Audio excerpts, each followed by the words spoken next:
You know what's strange? We talk endlessly about boomers and millennials. We analyze Gen Z like they're some kind of fascinating new species.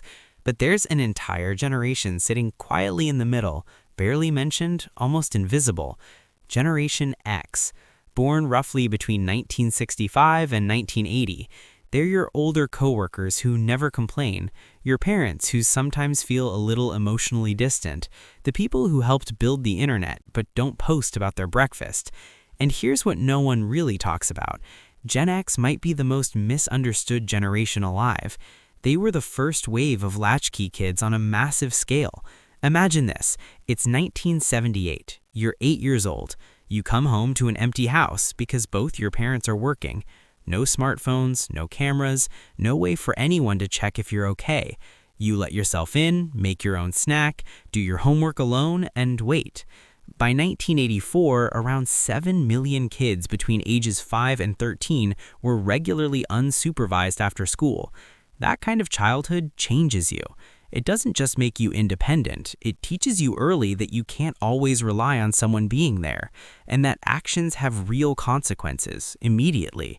When parents did show up, rules were strict and direct. There wasn't much discussion about feelings. You stepped out of line and you faced it right away. Psychologists call this a high contingency environment, where actions and consequences are tightly linked. And that's why Gen X often thinks 3 steps ahead. They learn to predict outcomes in real time. They also grew up watching something unsettling. Adults talked about stability, but divorce rates surged. People gave everything to their jobs and still got laid off. They were told, work hard and everything will be fine. But then the rules changed, so they adapted. It's not exactly cynicism, it's more like emotional armor. They hope for the best, but quietly expect things to fall apart. And that mindset shapes how they show up today. You won't see them sharing everything online. They grew up when privacy was normal, when mistakes stayed small, not recorded, not viral. To them, oversharing doesn't feel exciting, it feels risky, so they keep things close. They also developed a unique coping style: humor, irony, distance. They grew up during the Cold War, practicing drills for disasters that made no sense. Adults acted like everything was fine while hinting it wasn't. So Gen X learned to hold contradictions and to stay a little detached just in case. But here's what stands out the most: their work ethic.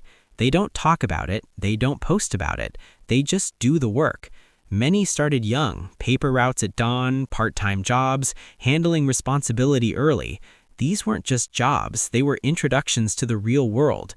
They watched loyalty to companies go unrewarded, so they stopped trusting systems and started trusting their own skills instead. They can't control layoffs, but they can control how valuable they are. There's also a quiet paradox in Gen X. They're deeply independent, but also quietly reliable. They won't ask for help, but they'll show up when you need it, without announcing it. Their relationship with authority is just as complex. They don't respect titles, they respect competence. If you know what you're doing, they'll follow. If you don't, they won't pretend, because they grew up watching authority figures make serious mistakes and live with the consequences.